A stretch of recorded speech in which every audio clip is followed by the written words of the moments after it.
GoLoud.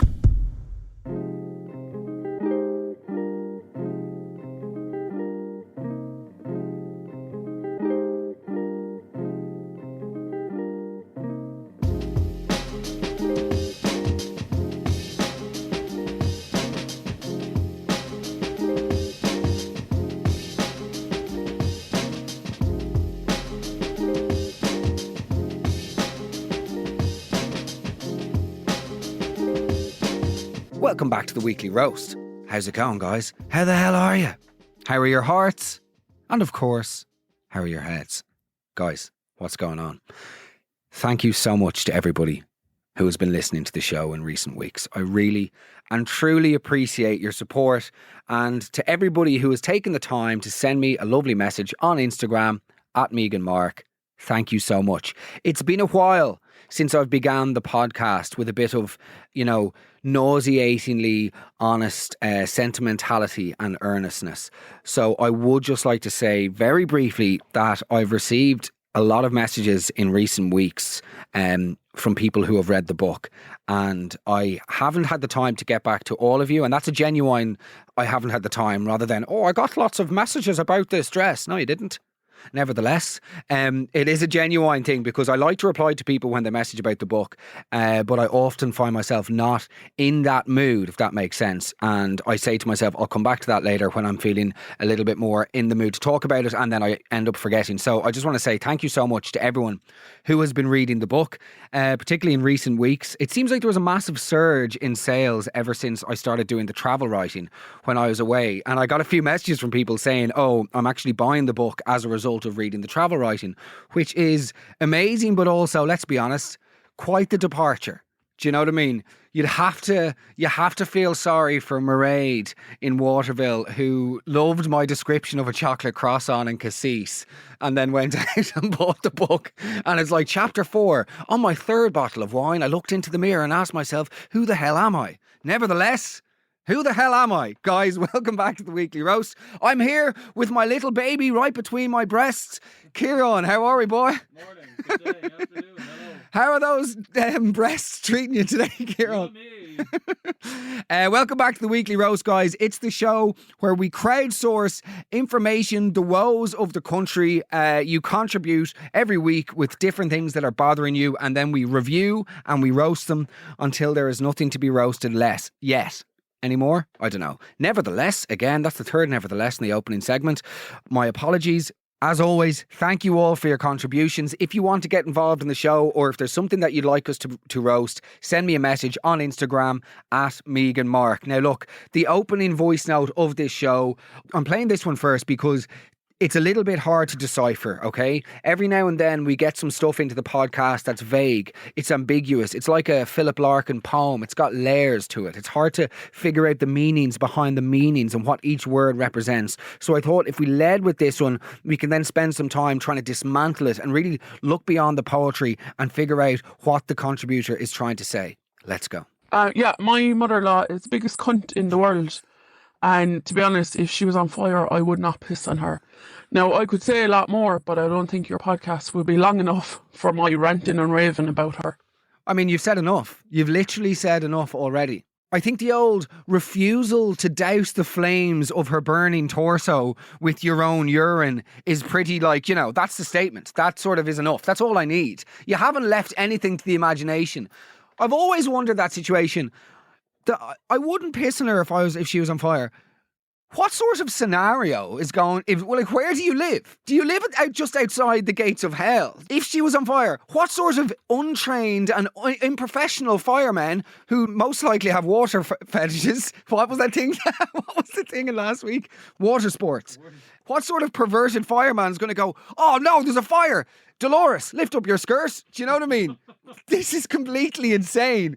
On we go. And this time it's across the pond, our first ever American contributor. So my ex-mother-in-law, upon finding out we were engaged, started crying and threw herself down the stairs. She did injure herself. EMS had to come. It was chaos. Then a week before the wedding, she proceeded to call the wedding planner, coordinator, and venue every day to make sure that I hadn't changed anything on her. Nothing had been changed. And then after the wedding, She harassed the photographer to the point of a restraining order because she wanted the pictures and thought that I had withheld pictures from her. So that was a lovely experience. That is derangement, as you would say, Kieran, levels of insanity. And also reminds me, reminiscent of one of my first ever girlfriends, would you believe? I was 12 years of age, okay? And I was knee deep in my sort of Slipknot / Korn phase, okay? Did you ever go through that phase? Oh, bullet for my Valentine. Let's go. I was big into it, right? And I actually took my name, my confirmation name. I remember wanting to take Marshall after Eminem. And I went down and I was like, Dad, I've decided who I'm taking for my confirmation name. And he was like, what rock star have you decided? And I was like, Marshall. He was like, no way. No chance. You're not having some blah, blah, blah. So he's like, think of a different one. So I chose Jonathan after Jonathan Davis, the lead singer of Korn. So my confirmation name is Jonathan. Nevertheless, I started texting this girl on my Nokia 3210, and we were sort of like kindred spirits because we both like to read Kerrang magazine and hang around Asha Boutique in the top of St. Stephen's Green shopping centre. And one day we were having one of our dates, which was like meet up outside Golden Discs, get dropped off there by our parents, you know, and meet up outside Golden Discs in Stillorgan. And we started talking about how we were like rebels and like misunderstood and all the rest. And she was like, oh, do you ever like do things for attention at home? And I was like, yes, all the time. And she'd be like what? And I'd be like, oh, I'd, shout at my brother. I wouldn't do my homework. I'd cause chaos and, I'd be a little bit disrespectful. And she'd be like, yeah, I'd throw myself down the stairs and try and break both my wrists. Okay. Meanwhile, frantically texting my mum through the pockets, Mum, please collect me. And can you bring a pair of Canterbury's? I'm done with this life. I'm not made for it. Moving forward. Hey Mark, love the pod and just finished your book. It's amazing, fair play. Thank you. So I used to go out with a guy who at the time was 24, 26, I can't really remember. And his mother used to cut up his food for him in bite sizes and spoon feed it to him. So he actually didn't really know how to use a knife and fork until I actually don't even know if he still knows how to. This mother-in-law is also the same mother-in-law who bought me lingerie one Christmas and told me it was a present for her son as well. But that is another story for another day. Thanks, please keep me anonymous. Thanks a million, Sophie. No, I'm joking. I think that is... The cutting up the food is embarrassing. It's insane, it's bananas, it's pathetic, it's ridiculous. These people shouldn't be indulged. I remember a guy I know about a year and a half ago, so he's like 31 or 32. He posted on Instagram, he was heading to London for the weekend, and he posted a video of his mother packing his suitcase, and he was like, oh, don't be missing any socks now, don't be missing any boxers, oh, she's picking out the outfits for me. And I was like, this is the most horrendous fall from grace known to man. The fact that you're so unbelievably ignorant to your own, absurdity is the fact that you think that this is okay. You think you're not even embarrassed enough by the fact that your mum is packing your suitcase for 2 nights away that you think, yeah, I should actually record this and post it. This is funny. He was single at the time as well. Oh, you're single? There's a shock. Imagine somebody who's matching him on Tinder going, oh yeah, I wonder what that guy's up to. Good stuff. Okay, the mother buying the daughter-in-law lingerie, I'd be interested to know what people think about that. I mean, for me, yeah, if Claire Garrahy was to purchase me some lingerie, I would probably be surprised. I would be confused and absolutely not. Okay, this is an ex-mother-in-law. She would often have made comments, but then followed it up with, I'm only saying this to help you because I care. She'd have been well known for stirring. One of the last things she said to me was she went to a fortune teller and was told that her son was torn between myself and his ex because of the weight I'd put on lately. No. And that she should stage an intervention. She proceeded to give me the fortune teller's business card if I wanted to see for myself. Oh, where to start? Listeners to this podcast will know that I have, shall we say, strong enough feelings when it comes to these type of people. So let's ask a couple of questions, right? As I often do in these scenarios. First things first, what sort of body-shaming psychic is loitering around County Derry offering vindictive pensioners resentments masked as fortunes, okay? I hate fortune tellers so much. They should be completely eradicated and called out. They are shaman. They are like they don't even capitalise on people's vulnerabilities. They prey on them. They will uncover and exploit all of the grief and heartbreak anybody has to offer until there's no money left in the bank. Also, let's just be honest here. Think about this the next time you see a fortune teller, right? If you have manifested the ability to be clairvoyant and see the future, why are you sitting in an IKEA gazebo in the People's Park in Dunleary trying to put people in touch with their dead pets? Do you know what I mean? Waving their hands over expensive playing cards like they're doing Reiki over a blackjack table. It's madness. Being able to tell the future and spending your life at car boot sales and mid-morning food markets is the equivalent of developing the ability to fly and using it to skip the queue at the bus stop. Do more with your gift. Food markets. We should do a roast on food markets.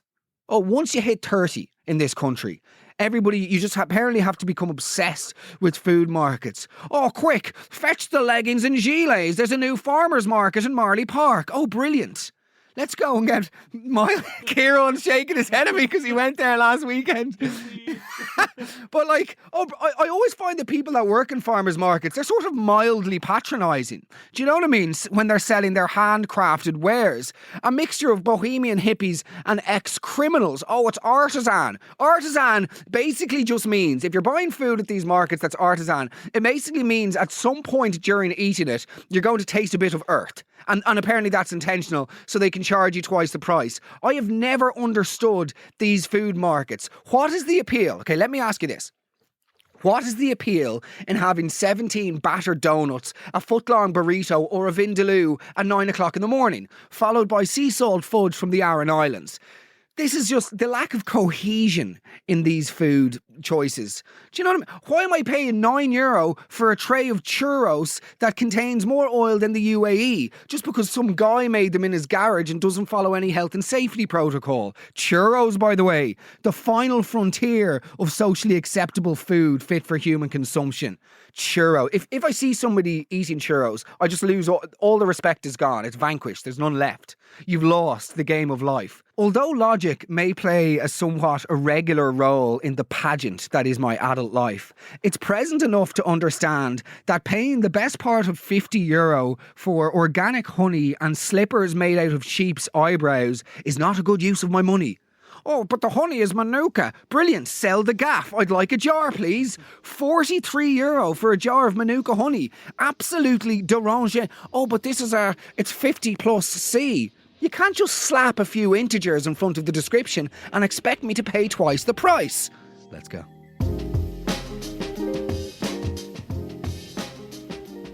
Thank you again for listening to the Weekly Roast. Guys, if you are new to the podcast, it's great to have you on board. I really appreciate you joining us on this journey. There are lots of other episodes, 29, I think, for you to go back and listen to now, everywhere you get your podcasts. 30. There's 30. This is 31. This is 31. Jesus, we're flying through them.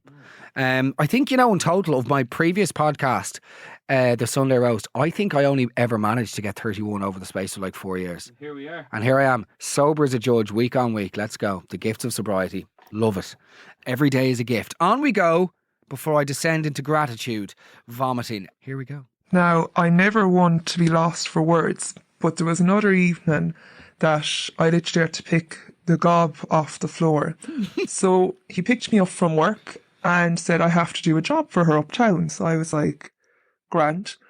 And on the way up, I was like, what do you actually have to do? And he said, I have to pick up a takeaway for her. And I was like, could she not get off her arse and pick up her own takeaway? So just for context, she's a bigger woman, no judgment there, but to give you a picture, she's about size 32 and she's about 5'2", a walking heart attack basically. So anyways, we had to go to the chipper to pick her up a takeaway. We round the corner onto the one-way street and double parked across from the chipper was her wage down Yaris. And I was like, did you not tell her you were picking up her chips? And he goes, oh yeah, I did. That's what I'm doing. And into the chipper he runs, out, pays for her chips with his money, drops them off in the car, in the window. She didn't even have to get out of the car, in the window, and off she rolls. So yeah, better than any drive-through, if I do say so myself. And also, another funny story just came to my head there. Speaking of Halloween, that's coming up this not so long away. So I had invited his nieces to our local pumpkin patch. Didn't invite herself, and that was fine. Invited them to Thursday. She kind of gave a dig, was like, oh, and who else are you bringing? She wasn't invited.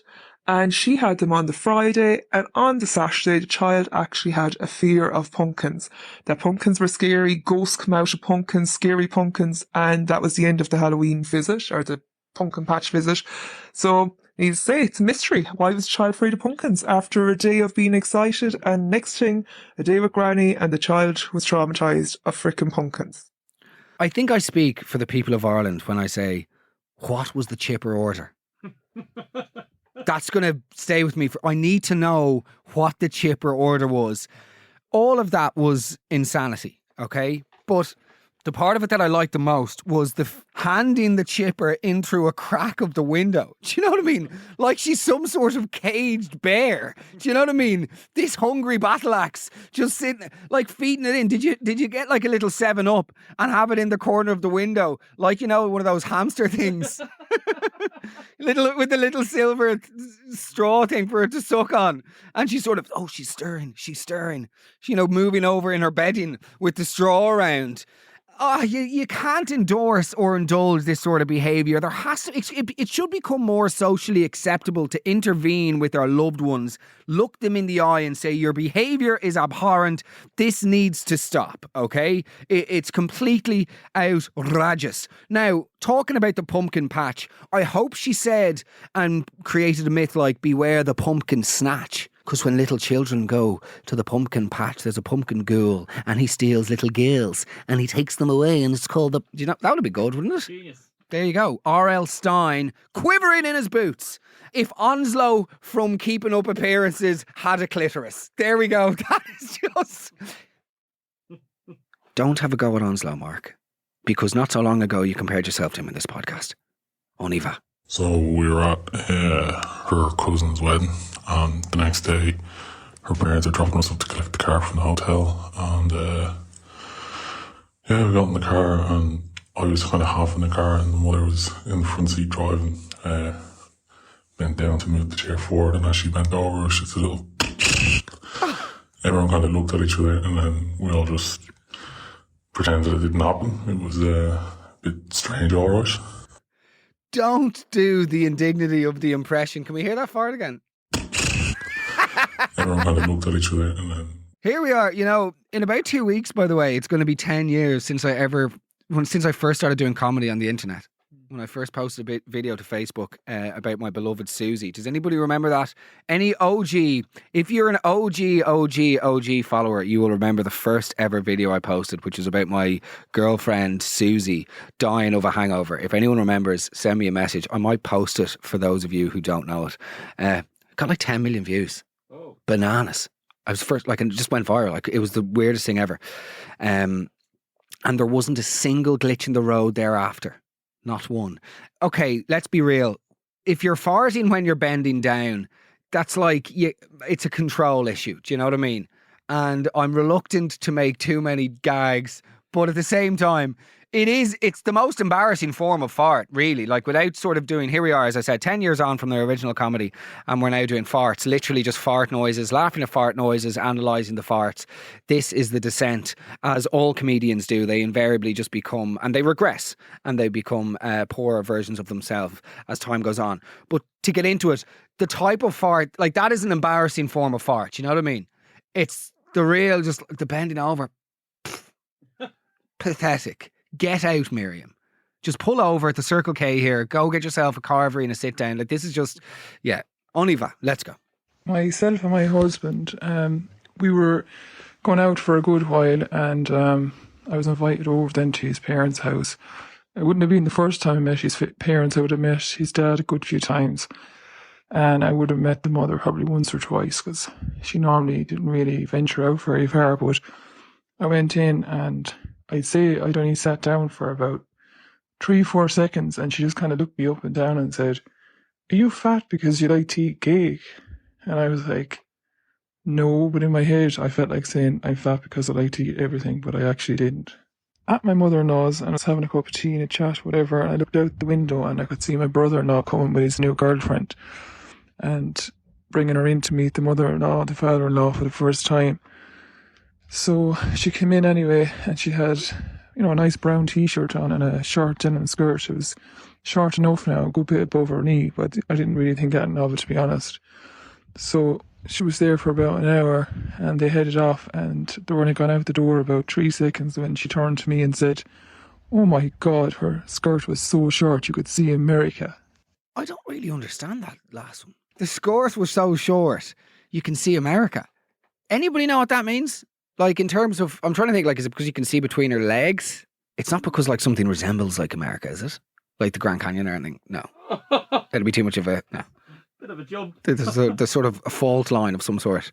No. Okay, anybody that knows the answer to that one, let me know. But I just want to also go back to the first one. What a disgusting wench. What an absolute cantankerous, I don't even want to continue, but how dare, like, how could you speak to somebody like that? Are you fat because you eat cake? Are you a cunt? Yeah, you are. You are a cunt, actually. Thank you. I'm going to leave now. All the best. Like, I'm sorry for the language, but that is just, I just think that also there's an onus on the son there to immediately intervene with his family member and go, how dare you? Do not be so disrespectful to my wife, and deal with that separately. You go, I'm really sorry for my mum's behaviour. She clearly does not know how to conduct herself in a civil society. An absolute pig of a human being. That enrages me, and I'm so sorry you were exposed to that level of just bullshit, and you don't deserve that. So good luck to her.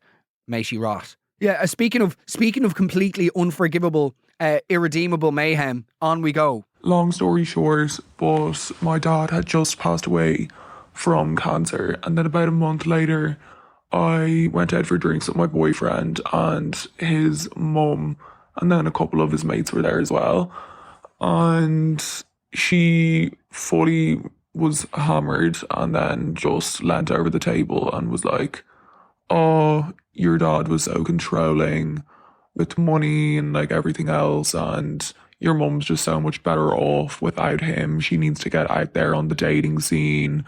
Was just saying a load of other shit, and it was just one of those scenarios that you're just so unbelievably shocked that you just are speechless. Like you don't even know what to say, especially because it's your boyfriend's mum. So I just didn't say anything for the whole night. I left it until the next day, and then the next day I obviously told him about it, and he went fucking ballistic. And then she made me out to be a liar, and everyone believed her. Yeah. Oh my God. I'm so sorry this is your experience. I initially was going to just make a point where I'd be like, oh, I'm in no position to judge other people for how they conduct themselves when drinking, and for stuff that they say that they regret, because who am I to get all high and mighty about people getting pissed?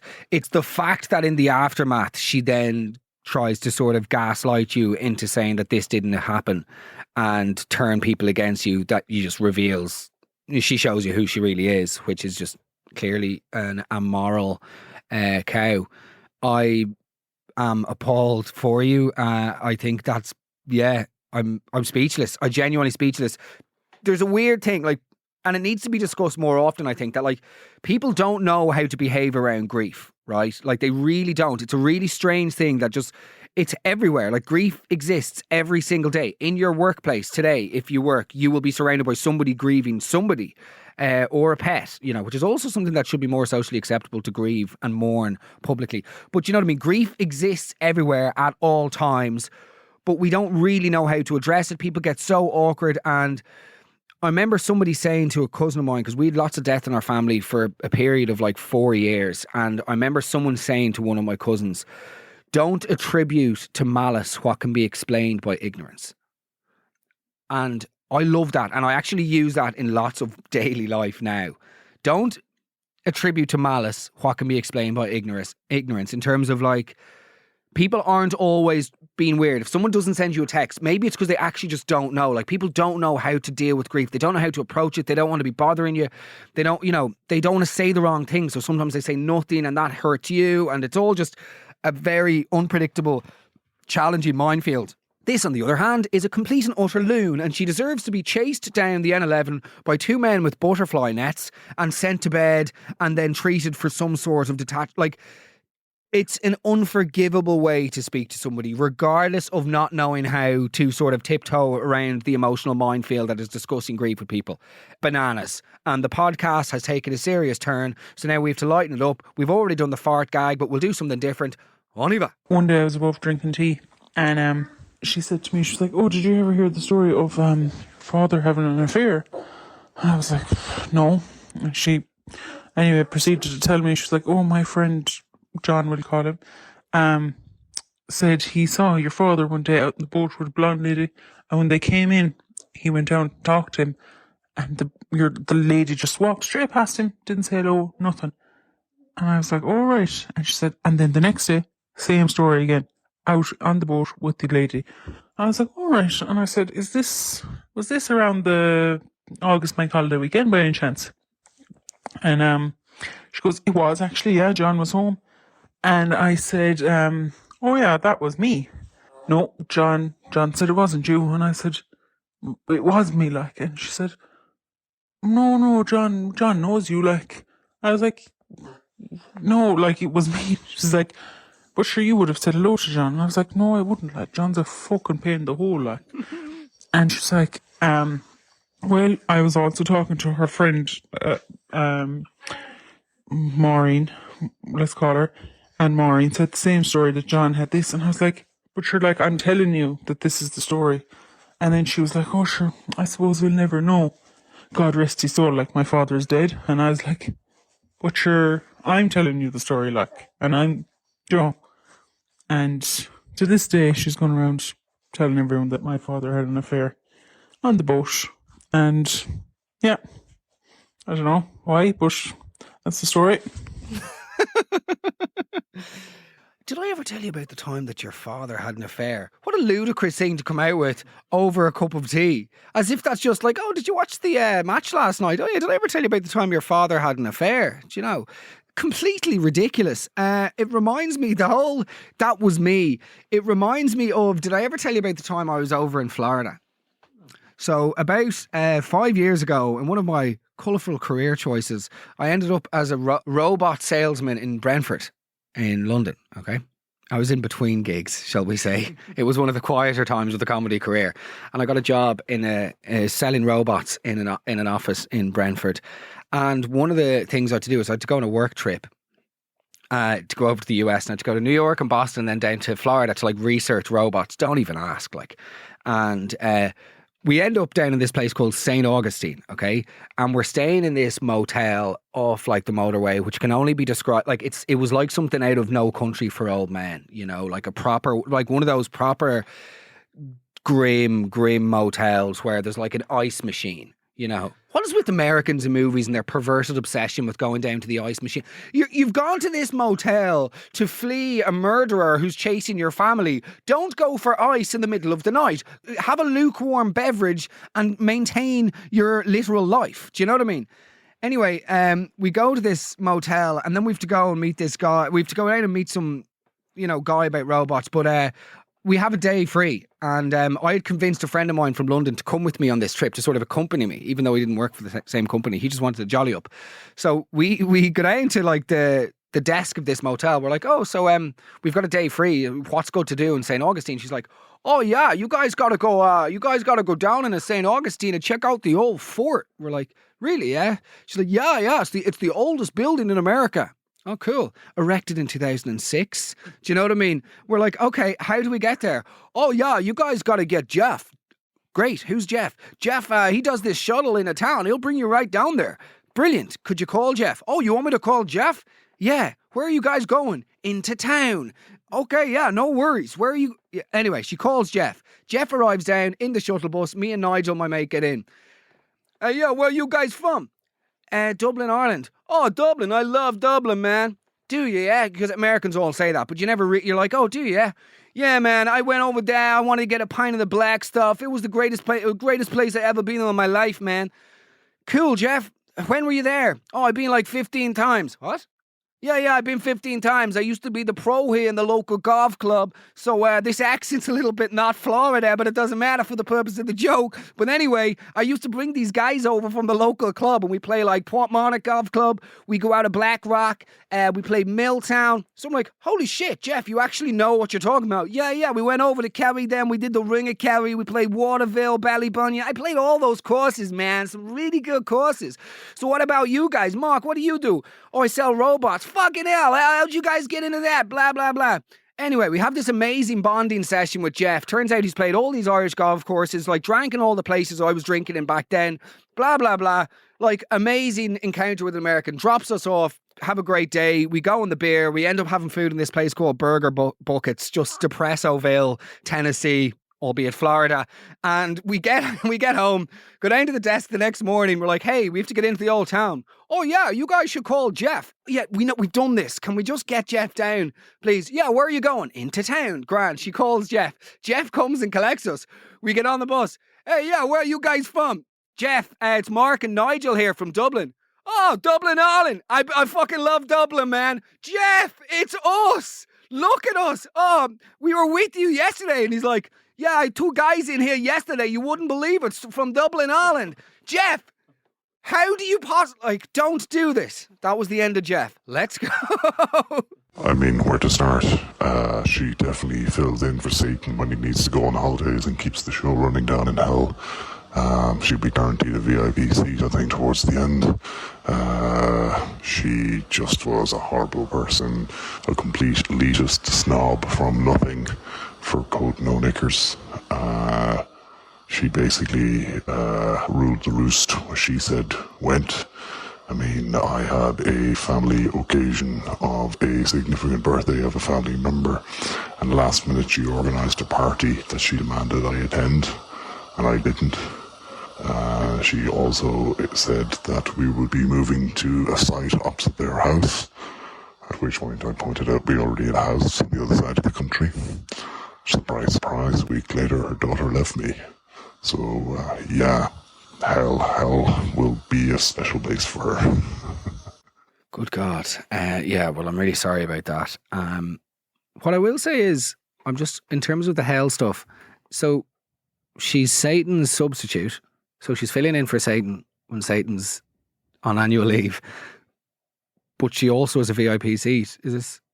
She's Satan's assistant, but she still has to pay for premium level seats. You're hardly going to tell me there's dynamic pricing in hell. Little Oasis gag for my nerds out there. Fur coat, no knickers. I remember hearing that when I was a child and thinking, I don't see a problem with this. What's the issue? Do you know what I mean? If anything, this sounds quite erotic. I've seen the Royal Tenenbaums. You know, I just don't really... Where's the problem? What does fur coat, no knickers mean? Is it real, like, on the surface, basically, things look all great, but then beneath it, can you see to America? Okay, and there's a part 2 to this. So I suppose the main story is, yeah, she's a extra special kind of person. She definitely fills in for Satan when he's on holidays and keeps the show running in hell. So we're still really stuck in this whole hell thing. We're really hell-bent, if you'll allow the pun. We'll have a special place up the front when her time comes. She dictated everything, told everyone what to do, but had the misfortune of being on a holiday that they organised that I didn't want to go on. And we were in a villa in Spain. And as you do one afternoon, I was wandering in to get another beer. And I walked into the kitchen as she was standing in just a rather large bikini bottoms, applying sun cream to the rest of her naked body. To say it didn't work for a while thereafter is an understatement. I think I've seen that one. I don't know. That is not... yeah, like, I mean, look, accidental nudity could be an unbelievable one for the podcast. What do you think? In terms of, like, situation where people have walked, like, awkwardness. Although it would probably just descend to there was a man down the lane. Do you know what I mean? Asking people what time it was, and then when you looked at to see what time it was, he had his willy on his watch or something. Do you know what I mean? Something. Kieran, do you have the time?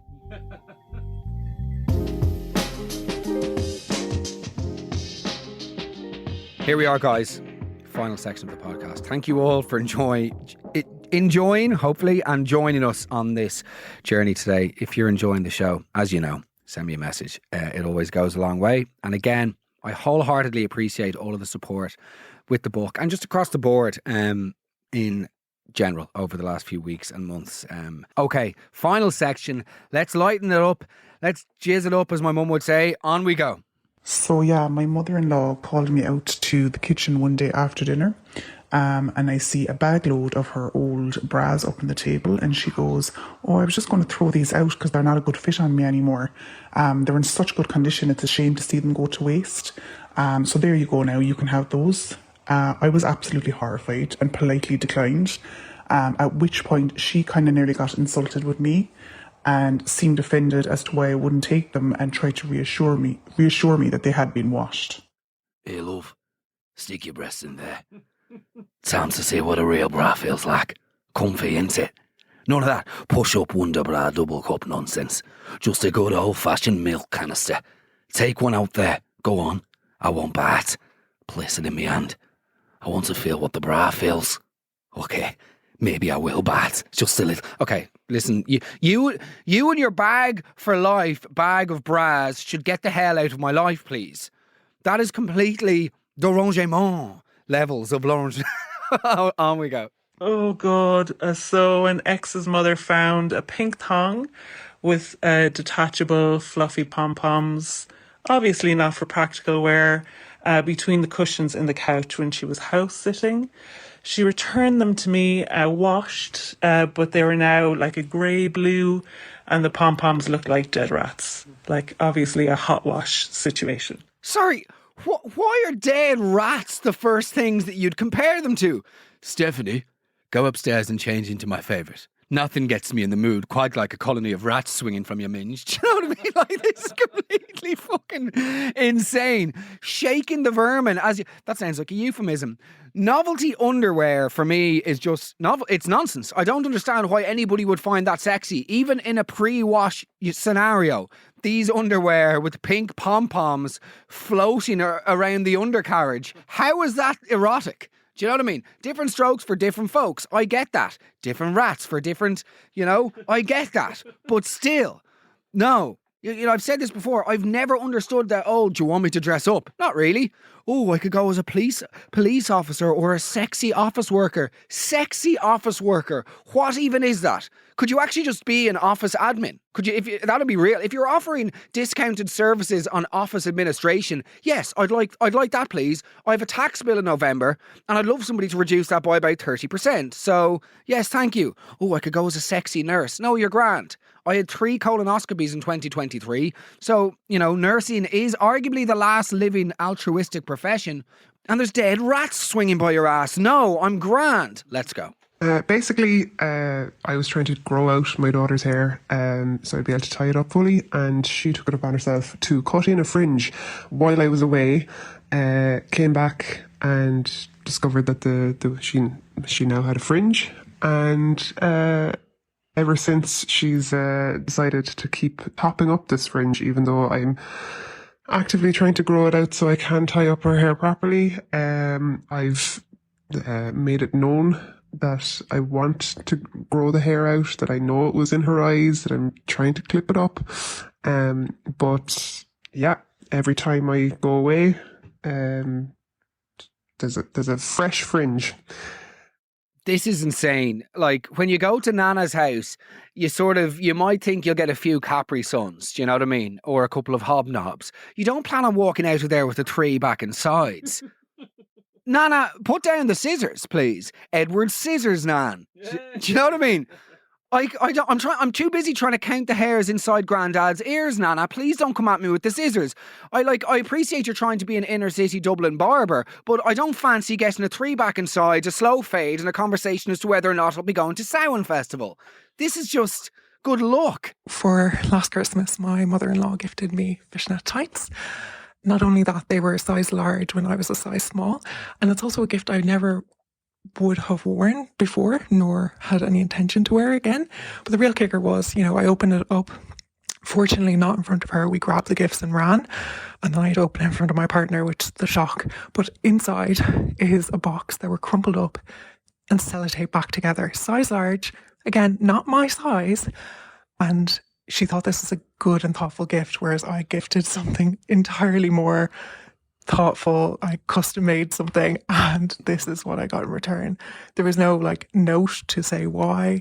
I've never acknowledged it. It's just the pure awkwardness. I love that. It's such an Irish way to finish basically every relationship ever. No closure, no finality, no discussion, just quiet, horrifying, lifelong awkwardness just beneath the surface. You've effectively described every single family in this nation and the dynamic thereof. Now, yeah, getting fishnet stockings, it doesn't really add up, you know. Oh, I was walking through neglected parts of the city last night, and whilst witnessing lots of aspects of the urban decline, I encountered a couple of streetwalkers, and that made me think, do you know what? Forget the fourth arc quarter zip. I'll get Siobhan a pair of XL fishnets, do you know? Fishnets, by the way, fishnet stockings, why are fishnets so synonymous with sex? Doesn't make any sense, because did you know, Karen, bit of a fun fact, fishnet stockings are actually what fishermen originally wore in winter underneath their oilskins. Apparently the netting helped prevent water pockets develop in their overalls. And they also used to have to sleep with each other on the high seas to prevent the wicked wrath of Neptune from stirring them in their slumber. At least that's what my Uncle Desmond used to tell us before my dad stopped inviting him on the family fishing trips.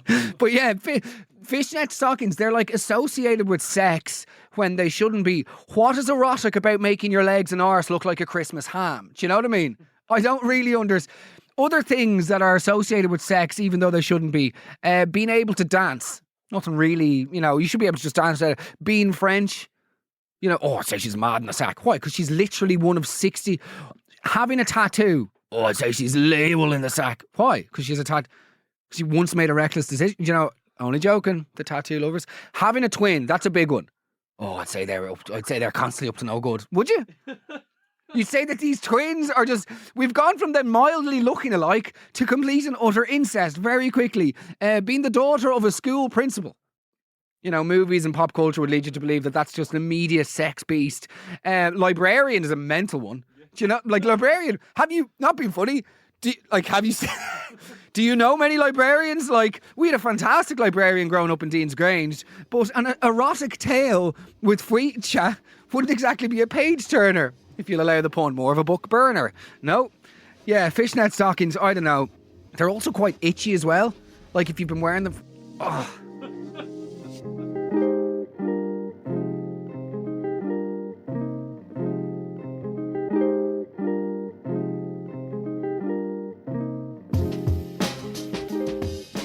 Guys, thank you so much for listening to the Weekly Roast. It's amazing. It's the best part of my week. So I hope it lightens up yours a little bit. Yeah, thank you so much for all of your support. I appreciate it so much. As I say, and often say, and will continue to say, if you do enjoy the podcast, please go on and rate the podcast, send it to your friends, help spread the good word of the roast, and who knows what the future may hold. I wish you all the best. Keep going. If you're having a difficult time, keep going. And I'll speak to you very soon. All the best. Take care.